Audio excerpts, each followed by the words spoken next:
ಒಬ್ಬ ಶಾಸಕರು ಅರೆಸ್ಟ್ ಆಗಿದ್ದಾರೆ, ಮಾಜಿ ಸಚಿವರು ಕೂಡ ಹೌದು. ಇನ್ನೊಬ್ಬ ಶಾಸಕರು ನಿಗಮ ಮಂಡಳಿಯ ಅಧ್ಯಕ್ಷರು ಯಾವುದೇ ಕ್ಷಣದಲ್ಲಿ ಅರೆಸ್ಟ್ ಆಗೋ ಸಾಧ್ಯತೆ ಇದೆ. ಸರ್ಕಾರಕ್ಕೆ, ರಾಜ್ಯ ಸರ್ಕಾರಕ್ಕೆ ದೊಡ್ಡ ಮುಜುಗರ, ಕಾಂಗ್ರೆಸ್ಸಿಗೆ ದೊಡ್ಡ ಮುಜುಗರ. ಇದು ಕೇವಲ ಕರ್ನಾಟಕಕ್ಕೆ ಸೀಮಿತವಾಗಿರೋದಲ್ಲ, ದೇಶದಾದ್ಯಂತ ಕಾಂಗ್ರೆಸ್ಸು ಕಟಕಟೆಯಲ್ಲಿ ನಿಂತ್ಕೊಂಡು ಉತ್ತರ ಕೊಡಬೇಕಾಗತ್ತೆ. ಯಾಕಂದರೆ ಒಂದು 187 ಕೋಟಿಯ ಪೈಕಿ 94 ಕೋಟಿ ಮಂಗಮಯ ಆಗಿರುವಂಥ ಪ್ರಕರಣ ಇದು. ಆ ದುಡ್ಡಿನ ನಿಜವಾದ ಹಕ್ಕುದಾರರು ಯಾರು ಅಂದರೆ ST ಸಮುದಾಯದ ಬಡವರು. ದೀನದಲಿತರು, ಬಡವರು, ತುಳಿತಕ್ಕೊಳಗಾದವರ ರಕ್ಷಣೆಗೆ ನಾವಿದ್ದೀವಿ ಅಂತ ಮೊನ್ನೆ ತಾನೇ ಲೋಕಸಭಾ ಚುನಾವಣೆಯ ಪ್ರಚಾರದುದ್ದಕ್ಕೂ ಮಾತಾಡಿಕೊಂಡು ಬಂದಿರುವಂಥ ಕಾಂಗ್ರೆಸ್ಸು ಈಗ 94 ಕೋಟಿ ರೂಪಾಯಿ ಹಣವನ್ನು, ST ಸಮುದಾಯದ ಹಣವನ್ನು ನುಂಗಿ ನೀರು ಕುಡಿದಂತಹ ಪ್ರಕರಣದಲ್ಲಿ ಆರೋಪಿಗಳ ಅರೆಸ್ಟ್ ಆದಾಗ ಸಹಜ ಉತ್ತರ ಕೊಡೋ ಪರಿಸ್ಥಿತಿಗೆ ಬಂದು ನಿಂತ್ಕೊಳ್ತಾರೆ. ಈಗಲೂ ನೋಡಿ ನೀವು ಕರ್ನಾಟಕದಲ್ಲಿ ಕೆಲವು ಧ್ವನಿಗಳು ಹೆಂಗೆ ಅಂದರೆ EDಯನ್ನು ದುರ್ಬಳಕೆ ಮಾಡಿಕೊಂಡು ಕಾಂಗ್ರೆಸ್ಸಿನ ನಾಯಕರನ್ನು ತುಳಿಯೋ ಪ್ರಯತ್ನ ಅನ್ನೋ ಅರ್ಥದಲ್ಲಿ ಕೆಲವರು ಮಾತಾಡ್ತಾರೆ. ಮುಖ್ಯಮಂತ್ರಿಗಳ ಬಾಯಿಂದ ಅಂಥ ಮಾತು ಬಂದಿಲ್ಲ. ED ತನ್ನ ಕೆಲಸ ತಾನು ಮಾಡ್ತಾ ಇದೆ, ರಿಪೋರ್ಟೇ ಬಂದಿಲ್ಲ, ಬರಲಿ ರಿಪೋರ್ಟು ಇತ್ಯಾದಿ ಮುಖ್ಯಮಂತ್ರಿಗಳು ಹೇಳೋದು. ಉಪಮುಖ್ಯಮಂತ್ರಿಗಳೇನು ಹೇಳ್ತಾರೆ? SIT ವಿಚಾರಣೆ ನಡೆಸ್ತಾ ಇತ್ತಲ್ಲ, ED ಅವರು ಯಾಕೆ ಬಂದು ಬಂಧನ ಮಾಡಬೇಕಾಗಿತ್ತು ಅಂತ ಉಪಮುಖ್ಯಮಂತ್ರಿಗಳು ಹೇಳೋದು. ಯಾಕೆ ಬರಬೇಕಾಗಿತ್ತು? EDಯನ್ನು ಕಳಿಸಲಾಯ್ತಾ? ಪ್ರಶ್ನೆನೇ ಬರೋದಿಲ್ಲ ಇಲ್ಲಿ. ಇವೆಲ್ಲ ಆಟೋಮೆಟಿಕ್ ಪ್ರೊಸೀಜರು. ನ್ಯಾಷನಲೈಸ್ಡ್ ಬ್ಯಾಂಕ್ನಲ್ಲಿ 10 ಕೋಟಿಗಿಂತ ಹೆಚ್ಚಿನ ಅವ್ಯವಹಾರ ನಡೆದ್ರೆ ಬ್ಯಾಂಕ್ನವರು ತಕ್ಷಣ CBIಗೆ ಹೇಳಬೇಕು. ಯೂನಿಯನ್ ಬ್ಯಾಂಕ್ನವ್ರು ಹೇಳಿದ್ದಾರೆ, CBIನವ್ರು ಬಂದರು, ತನಿಖೆ ಮಾಡಿದ್ರು. ಇದರಲ್ಲಿ PMLA ಆ್ಯಕ್ಟ್ ಕ್ಲಿಯರ್ ಆಗಿ ಕಾಣಿಸ್ತಾ ಇದೆ. Prevention of money laundering act attract ಆಗುವಂಥ ಕ್ರೈಮ್ ಇಲ್ಲಿ ನಡೆದಿರೋದು ಗೊತ್ತಾಗಿದೆ. PMLA ಆಗಿದೆ ಅಂದರೆ ED ಅವ್ರು ಬಂದೇ ಬರ್ತಾರೆ. ಹಾಗೆ ಬಂದಿದ್ದಾರೆ. ಮುಖ್ಯಮಂತ್ರಿಗಳು ಮಾತಾಡಿದ್ದಾರೆ, ಉಪಮುಖ್ಯಮಂತ್ರಿಗಳು ಮಾತಾಡಿದ್ದಾರೆ, ಕೆಲವು ಸಚಿವರು ಮಾತಾಡಿದ್ದಾರೆ. ಕೇಳಿಸ್ಕೊಳ್ಳಿ. ಏನು ಅವಶ್ಯಕತೆ, ನಾವೇ ಕರೆದು ಎನ್ಕ್ವೈರಿ ಮಾಡ್ತಾ ಇದ್ದೀವಿ, ಅದೇನು ಅವಶ್ಯಕತೆ ಇರಲಿಲ್ಲ. ಬಟ್ ಅವ್ರೇನು ಮಾಡ್ತಾ ಇದ್ದಾರೆ, ಬಟ್ ತಿಳ್ಕೊಂಡು ವಿಚಾರ ಮಾತಾಡ್ತೀವಿ. ಏನು ಅವಶ್ಯಕತೆ, ನಾವೇ ಕರೆದು ಎನ್ಕ್ವೈರಿ ಮಾಡ್ತಾ ಇದ್ದೀವಿ, ಅದೇನು ಅವಶ್ಯಕತೆ ಇರಲಿಲ್ಲ. ಬಟ್ ಅವ್ರೇನು ಮಾಡ್ತಾ ಇದ್ದಾರೆ, ಬಟ್ ತಿಳ್ಕೊಂಡು ವಿಚಾರ ಮಾತಾಡ್ತೀವಿ. ನಾಗೇಂದ್ರ ಅವರು ಬಹಳ ಸ್ಪಷ್ಟವಾಗಿ ಹೇಳಿದ್ದಾರೆ, ಇದರಲ್ಲಿ ಯಾವುದೇ ನನ್ನ ಕೈವಾಡ ಇಲ್ಲ ಅಂತ. ಈ IT ED ಎಲ್ಲ ಇವ್ರ ಕೈಗೊಂಬೆ ಅಲ್ವಾ, ಸೆಂಟ್ರಲ್ ಗೌರ್ಮೆಂಟ್ ಕೈಗೊಂಬೆ. ಈಗ ಮೊನ್ನೆ ಜಾರ್ಖಂಡ್ ಚೀಫ್ ಮಿನಿಸ್ಟರಿಗೆ ಒಳಗೆ ಹಾಕಿದ್ರು. ಸುಪ್ರೀಂ ಕೋರ್ಟ್ ಏನಂತು, ಯಾವ ಸಾಕ್ಷಿ ಆಧಾರದ ಮೇಲೆ ಅವ್ರಿಗೆ ಒಳಗೆ ಹಾಕಿದ್ದೀರಾ ಅಂತ ಅವ್ರಿಗೆ ಬಿಟ್ಟಿಲ್ವಾ? ನೋಡಿ ಏನು ದಾಖಲೆಗಳು ಕೊಟ್ಟಿದ್ದಾರೆ, ಏನು ವಿಚಾರಣೆ ಮಾಡ್ತಾರೆ ನೋಡೋಣ. ನಾವು ಯಾವುದೂ ಕೂಡ ಹಸ್ತಕ್ಷೇಪ ಮಾಡಲಿಕ್ಕೆ ರೆಡಿ ಇಲ್ಲ. ಅಧಿಕಾರಿಗಳ ಕೈವಾಡ ಇದೆ ಅಂತ ಒಪ್ಕೊಂಡಿದ್ದಾರೆ. ನೀವು ಕೂಡ ತೋರಿಸಿದ್ದೀರಾ ತಮ್ಮ ಮಾಧ್ಯಮದಲ್ಲಿ ಒಂದು ಆಡಿಯೋ ರಿಲೀಸ್ನಲ್ಲಿ. ನಾವು ನಡೆದಿಲ್ಲ ಅಂತ ಹೇಳ್ತಾ ಇಲ್ಲ, ಇವ್ರು ಮಾಡಿಲ್ಲ ಅಂತ ಹೇಳ್ತಾ ಇರೋದಲ್ವ. ದದ್ದಲ್ ಅವರಿಗಿರ್ಬೋದು, ನಾಗೇಂದ್ರ ಅವರಿಗೆ ಗಮನಕ್ಕಿಲ್ಲ ಅಂತ ಕೂಡ ನಾವು ಮೇಲ್ನೋಟ ಕಾಣಬಹುದು. ನೋಡಿ, ಒಂದು ಜೀವ ಹೋಗಿದೆ ಸರ್, ಆ ಜೀವಕ್ಕೆ ಬೆಲೆ ಕಟ್ಟಕ್ಕಾಗಲ್ಲ. ನೋಡಿ, ನಾವು ಈಗಾಗಲೇ SIT ತನಿಖೆ ಮಾಡ್ತಾ ಇತ್ತು. ED ಅವರು ನಿಷ್ಪಕ್ಷಪಾತವಾಗಿ ತನಿಖೆ ಮಾಡಲಿ ಅಂತ ನಮ್ಮ ಒಂದು ಆಗ್ರಹ. ಅದು ರಾಜಕೀಯವಾಗಿ ಒತ್ತಡಗಳಿಂದ ಇದಾಗಬಾರ್ದು. ತಪ್ಪಿಸಿದ್ರೆ ಯಾರಿದ್ದಾರೆ ಅವ್ರಿಗೆ ಶಿಕ್ಷೆ ಆಗೇ ಆಗ್ತದೆ. ಅವರು ಅಧಿಕಾರಿಗಳಿರಲಿ ಯಾರಿರಲಿ, ನಾಗೇಂದ್ರ ಪಾತ್ರ ಅದರಲ್ಲಿ ಇದೇನೋ ಇಲ್ಲೋ ಅನ್ನೋದು ನಿಷ್ಪಕ್ಷಪಾತದಿಂದ ತನಿಖೆ ಆಗಬೇಕು, ರಾಜಕೀಯ ನಿರ್ಧಾರ ಆಗಬಾರ್ದು. SIT ಮೇಲೆ ನಮಗೆ ಸಂಪೂರ್ಣವಾದ ನಂಬಿಕೆ ಇದೆ. ಅವರು ಕೂಡ ಬೇರೆ ರಾಜ್ಯಗಳಿಂದ ಕೂಡ ಅವರು ತನಿಖೆ ಮಾಡ್ತಾಯಿದ್ರು. ನಮ್ಮದು ಇಷ್ಟೇ, ನಿಷ್ಪಕ್ಷಪಾತವಾಗಿ ತನಿಖೆ ಆಗಬೇಕು, ಯಾರು ತಪ್ಪಿಸಿದ ಶಿಕ್ಷೆ ಆಗಲಿ. 11ನೇ ವರ್ಷ ಯಾವ ರೀತಿ ಕಾಂಗ್ರೆಸ್ ಪಕ್ಷದ ಮುಖಂಡರಿಗೆ ED ಮತ್ತು CBI ಮತ್ತು ಇವನ್ನೆಲ್ಲ ಕೊಟ್ಟು 11 ವರ್ಷಗಳ ಕಾಲ ನೀವು ಮಾಧ್ಯಮದಲ್ಲಿ ನೋಡ್ತಾ ಇದ್ವಿ, ಒಬ್ಬರು ಕೂಡ BJP ನಾಯಕರ ಮೇಲೆ ರೈಡ್ ಆಗ್ತಾ ಇಲ್ಲ ಅಂತಕ್ಕಂಥ ವಾದ TV ಮಾಧ್ಯಮದಲ್ಲೇ ನಾನು ನೋಡ್ತಕ್ಕಂಥದ್ದು. ಸೊ ಮುಂದೆ ಜನ ಈಗಾಗಲೇ ಸ್ವಲ್ಪ ಮಟ್ಟಿಗೆ ಪಾಠವನ್ನು ಕಲಿಸಿದ್ದಾರೆ. ಇನ್ನೊಂದು ಅವಕಾಶ ಸಿಕ್ಕಿದೆ. 5 ವರ್ಷ ಕಾಯ್ತಕ್ಕಂಥದ್ದಕ್ಕೆ ಅವರಿಗೆ ಸಂಪೂರ್ಣ ಮೆಜಾರಿಟಿ ಇಲ್ಲ ಕೇಂದ್ರದಲ್ಲಿ. ಇಬ್ಬರು ನಾಯಕರು ನಾವು ಇನ್ನೂ 1 ವರ್ಷ ಕಾಯ್ದು ನೋಡೋಣಲ್ಲ ಏನಾಗ್ತೈತೆ ಅಂತ. ರಾಜಕೀಯ ಹಿಂಗೆ ಅಂತ ನಂಗೆ ಗೊತ್ತಿಲ್ಲ ಏನು ಹೇಳೋಕ್ಕಾಗಲ್ಲ. ಕೇಳಪ್ಪ, ಇಲ್ಲಿ ED ಅವರು ಅವ್ರನ್ನ ಕರ್ಕೊಂಡು ಹೋಗಿದ್ರು ಸ್ಟೇಟ್ಮೆಂಟ್ ಮಾಡಲಿಕ್ಕೆ. ಅಷ್ಟು ಗೊತ್ತಾ ಹೊರತು ಅದಕ್ಕಿಂತ ಏನು ಜಾಸ್ತಿ ಗೊತ್ತಿಲ್ಲ ಗೊತ್ತಿಲ್ಲರಿ. ನೀವು ಹೇಳ್ತಾ ಇದ್ದೀರಿ, ನೀವು ಹೇಳೋದ್ರ ಮೇಲೆ ರಿಯಾಕ್ಟ್ ಮಾಡಲ್ಲ ನಾನು. ಐ ವಿಲ್ ಅಸರ್ಟೈನ್ ಅಂಡ್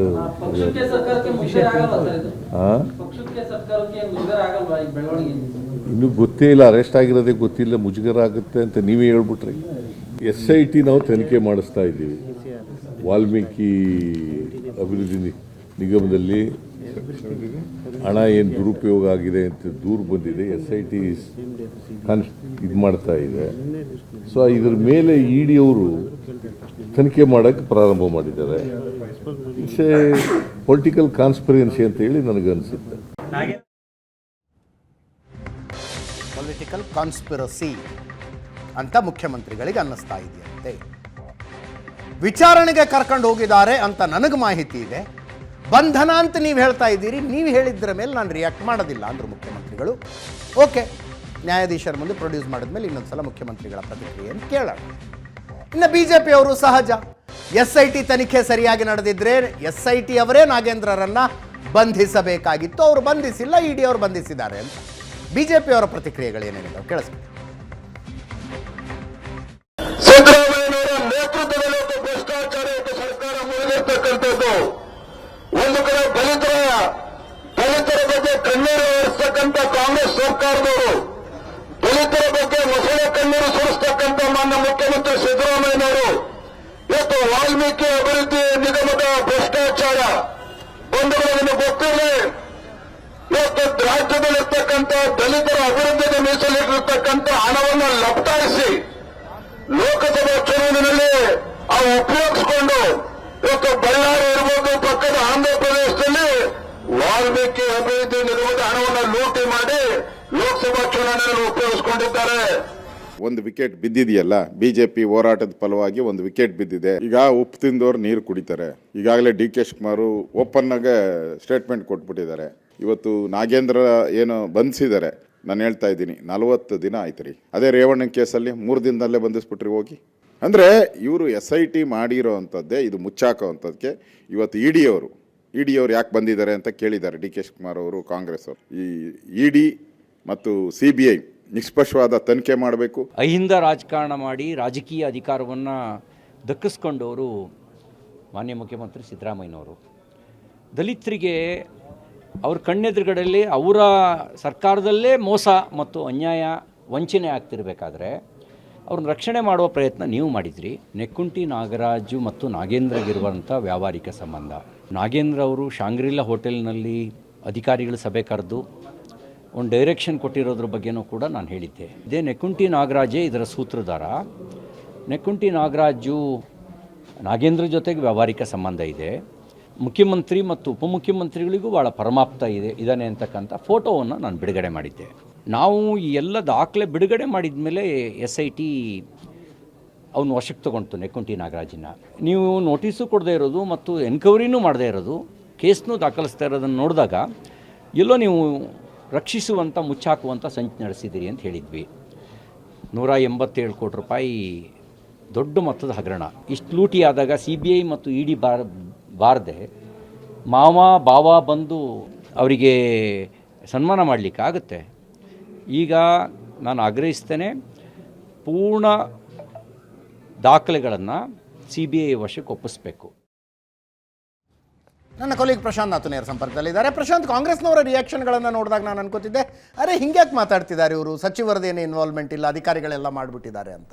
ಹೀಗೆ ಹೇಳಿದೆ ಇನ್ನೇನು ಹೇಳೋಕ್ಕೆ ಸಾಧ್ಯ? ಅಲ್ಲ ಅದಿತ್ತು, ನನಗನ್ಸುತ್ತೆ ನೋಡಿ, ದಿಲ್ಲಿ ಸರ್ಕಾರದಲ್ಲಿ ನಡೆದಿರ್ತಕ್ಕಂಥ ಒಂದು ಹಗರಣ ಇವತ್ತಿಡೀ ಆಮ್ ಆದ್ಮಿ ಪಕ್ಷದ ಭವಿಷ್ಯ, ಅಂದರೆ ಭವಿಷ್ಯಕ್ಕೆ ಒಂದು ರೀತಿಯ ಕ್ವಶನ್ ಮಾರ್ಕ್. ಇವತ್ತು ಅರವಿಂದ್ ಕೇಜ್ರಿವಾಲ್ರಿಗೆ ಸುಪ್ರೀಂ ಕೋರ್ಟ್ ಮಧ್ಯಂತರ ಜಾಮೀನು ಕೊಟ್ಟಿದ್ರು ಕೂಡ ಇಡೀ ಆಮ್ ಆದ್ಮಿ ಪಕ್ಷದ ಸರ್ಕಾರ ಆ ಲಿಕ್ಕರ್ ಗೇಟ್ನಿಂದಾಗಿ ಹೌದು ಸಮಸ್ಯೆಯ ಸುಳಿಯಲ್ಲಿ ಸಿಲುಕಿದೆ. ನೀವು ಅಂದರೆ ಫೈರ್ ಫೈಟಿಂಗ್ ಮಾಡ್ತಾನೆ ಇರಬೇಕು ಮುಂದಿನ ಚುನಾವಣೆವರೆಗೂ ಕೂಡ. Correct correct. Same applies to Karnataka state government. Very seasoned politician ಮುಖ್ಯಮಂತ್ರಿ ಸಿದ್ದರಾಮಯ್ಯನವರು, ಸ್ವತಃ ವಕೀಲರು ಕೂಡ ಹೌದು. ಹಣಕಾಸು ಇಲಾಖೆಯನ್ನು ಸುದೀರ್ಘ ಅವಧಿಯವರೆಗೆ, ದಶಕಗಳವರೆಗೆ ನಿಭಾಯಿಸಿರ್ತಕ್ಕಂಥವ್ರು. ಇದರ ಕಾಂಪ್ಲಿಕೇಶನ್ಸ್ ಏನು, ಇದರ ರಿಪರ್ಕೇಷನ್ಸ್ ಏನು, ಇದರ ಪೊಲಿಟಿಕಲ್ ಕಾನ್ಸಿಕ್ವೆನ್ಸ್ ಏನು ಎಲ್ಲರೂ ಅವ್ರಿಗೂ ಗೊತ್ತಿರ್ತಕ್ಕಂಥ ವಿಚಾರ. ಇದಾದರೂ ಕೂಡ SIT ಈಗ ED CBI ಕೇಂದ್ರದ ಕೈಗೊಂಬೆ ಆದರೆ SIT ಕರ್ನಾಟಕ ಸರ್ಕಾರದ ಕೈಗೊಂಬೆಯ ರೀತಿಯಲ್ಲಿ ವರ್ತಿಸಿದ್ದ ಕಾರಣದಿಂದಲೇ ಇವತ್ತು ED ಬಂದು ದಾಳಿಯನ್ನು ನಡೆಸಿದರೂ ಕೂಡ ಅದಕ್ಕೆ ರೆಸಿಸ್ಟೆನ್ಸ್ ವ್ಯಕ್ತವಾಗ್ತಾ ಇಲ್ಲ ಸಾರ್ವಜನಿಕರಿಂದ. ನೀವೊಂದು ಪೊಲಿಟಿಕಲ್ ನರೇಟಿವನ್ನು ಏನು ಬಿಲ್ಡ್ ಮಾಡಬೇಕು ಅಂತಕ್ಕಂಥ ಪ್ರಯತ್ನವನ್ನು ಕಾಂಗ್ರೆಸ್ ಮಾಡ್ತಾ ಇದೆ. ED ಒಂದು ಕೇಂದ್ರ ಸರ್ಕಾರದ ಕೈಗೊಂಬೆ, ರಾಜಕೀಯ ಕಾರಣದಿಂದ ದಾಳಿ ನಡೆಸ್ತಾ ಇದೆ. ಇಡೀ ಪ್ರಕರಣದಲ್ಲಿ ನಾಗೇಂದ್ರರ ಮತ್ತು ಬಸವನಗೌಡ ದದ್ದಲ್ರ ವಿಚಾರಣೆ ನಡೆಸದೇ ಇರುವ ಕಾರಣದಿಂದಾಗಿ ED ಬಂದು ದಾಳಿಯನ್ನು 2 ದಿನಗಳ ಕಾಲ ನಡೆಸಿ ನಾಗೇಂದ್ರರ ಬಂಧನ, ದದ್ದಲ್ರಿಗೂ ಕೂಡ ಬಂಧನ ಮಾಡಲಿಕ್ಕೆ ಹೊರಟಾಗ ಕೂಡ ಒಂದು ರೀತಿಯ ರೆಸಿಸ್ಟೆನ್ಸ್ ವ್ಯಕ್ತ ಆಗ್ತಾ ಇಲ್ಲ. ಕಾಂಗ್ರೆಸ್ ನಾಯಕರ ಹೇಳಿಕೆಗಳನ್ನು ಕೊಡ್ಬೋದು, ಅಂತಿಮವಾಗಿ ಪೊಲಿಟಿಕ್ಸ್ ಡಿಸೈಡ್ ಆಗೋದಲ್ಲಿ ಆ ರಿಸೋನೆನ್ಸ್ ಕೆಳಗಡೆ ಕಾಣ್ತಾ ಇದೆಯಾ ಅಂತಕ್ಕಂಥದ್ದು. ಈಗ ಕೇಂದ್ರದ ಮೇಲೆ ತೆರಿಗೆ ನಮಗೆ ಅನ್ಯಾಯ ಆಗ್ತಾ ಇದೆ ಅಂತಕ್ಕಂಥದ್ದನ್ನು ಸಿದ್ದರಾಮಯ್ಯವರು ಹೇಳಿದಾಗ ಅದಕ್ಕೊಂದು ರಿಸೋನೆನ್ಸ್ ಇತ್ತು. ಕರೆಕ್ಟ್. ಕೆಳಗಡೆ ಅದು ಚರ್ಚೆಯಲ್ಲಿ ವ್ಯಕ್ತವಾಗ್ತಾ ಇತ್ತು. ಇವತ್ತು ಸಿದ್ದರಾಮಯ್ಯನವರು ಇದು ಪೊಲಿಟಿಕಲ್ ಕಾನ್ಸ್ಪಿರಸಿ ಅಂತ ಹೇಳ್ತಾ ಇದ್ದಾಗ DK ಶಿವಕುಮಾರ್ ಅವರು ಏನು ಹೇಳ್ತಾ ಇದ್ದಾರೆ, ನಾವು ತನಿಖೆಯನ್ನು ನಡೆಸ್ತಾ ಇದ್ವಿ ಅಂತ ಹೇಳ್ತಿದ್ದಾರೆ. ಹೇಗೆ ತನಿಖೆ ನಡೀತು ಅಂತಕ್ಕಂಥದ್ದರ ಬಗ್ಗೆ ಅಂದರೆ ನಾನು ಹೇಳೋದು, ಇದೊಂದು ರೀತಿಯ ಸ್ವಯಂಕೃತಾಪರಾಧವನ್ನು ಕಾಂಗ್ರೆಸ್ನ ರಾಜ್ಯ ಸರ್ಕಾರ ಮಾಡ್ಕೊಳ್ತಾ ಇದೆ. ನೋಡಿ, ಇಡೀ ದೇಶದಲ್ಲಿ ಕಾಂಗ್ರೆಸ್ ಸೋಲ್ತಾ ಇದ್ದಾಗ ಕರ್ನಾಟಕದ ಜನ ಕಾಂಗ್ರೆಸ್ಗೊಂದು ಭರ್ಜರಿ ಬಹುಮತವನ್ನು ಕೊಟ್ಟರು.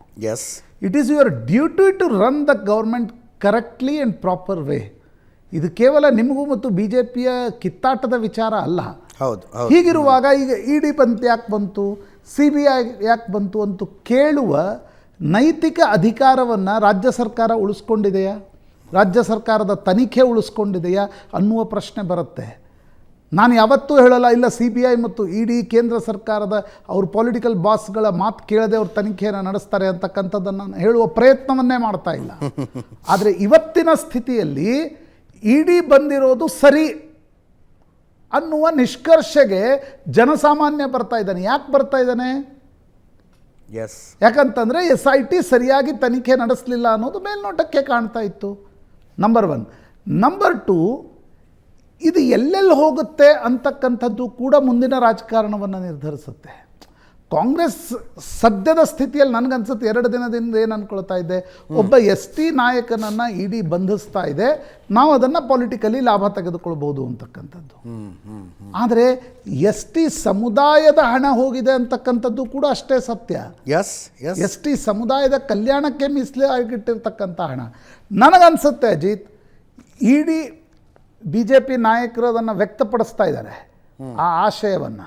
ಆದರೆ ED ನನಗನ್ಸುತ್ತೆ ಇದರ ಇನ್ನೊಂದು ಪೊಲಿಟಿಕಲ್ ಔಟ್ಕಮ್ ಏನಾಗ್ಬೋದು ಅಂತಂದರೆ, ED ಇದು ನಾಗೇಂದ್ರರವರೆಗೆ ಮಾತ್ರ ಸೀಮಿತ ಆಗಿದೆಯೋ ಅಥವಾ ನಾಗೇಂದ್ರರಿಂದ ಇನ್ನೂ ಮೇಲೆ ಇದೆಯೋ ಅಂತಕ್ಕಂಥದ್ದರ ಬಗ್ಗೆ ತನಿಖೆಯ ಪ್ರಯತ್ನವನ್ನು ಮಾಡ್ತಾ ಇದೆ. That's why Nagendra statement will hold very important. Politically ಮತ್ತು ಈ ಪ್ರಕರಣದ ಲೀಗಲಿ ಕೂಡ ನಾಗೇಂದ್ರ ಏನು ಹೇಳಿಕೆ ಕೊಡ್ತಾರೆ, ದದ್ದಲ್ ಏನು ಹೇಳಿಕೆ ಕೊಡ್ತಾರೆ ಅಂತಕ್ಕಂಥದ್ದು ಮುಂದಿನ ರಾಜಕಾರಣ ಮತ್ತು ಈ ಪ್ರಕರಣದ ಭವಿಷ್ಯವನ್ನು ಕೂಡ ನಿರ್ಧರಿಸುತ್ತೆ ಅಂತ ಅನಿಸುತ್ತೆ.